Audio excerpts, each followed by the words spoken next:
ஒற்றுமை கண்ட நாடுதான் நம் இந்தியா.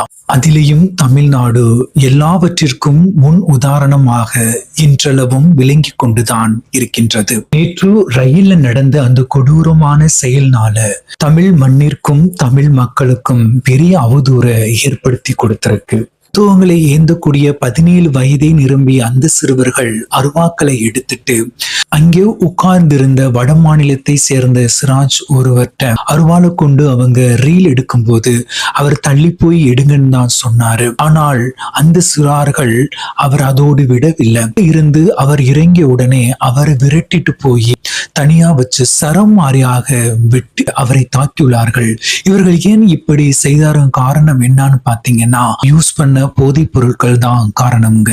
எதை குறிக்கின்னு பாத்தீங்கன்னா, தமிழ்நாட்டில் உள்ள ஜென் கிட்டுகளுடைய வாழ்க்கையே திசை திரும்பிதான் போய்கொண்டு இருக்கின்றது. இதற்கு காரணம் படங்களும் ரீல்ஸும் அதே மாதிரி தானும் பிரதிபலிச்சு காமிக்கணும் தான் இது மாதிரி இன்சிடென்ட்கள் நடக்கிறது. இது ஒரு வடக்கன் சிராஜ்க்கு மட்டும் நடந்தது இல்லைங்க.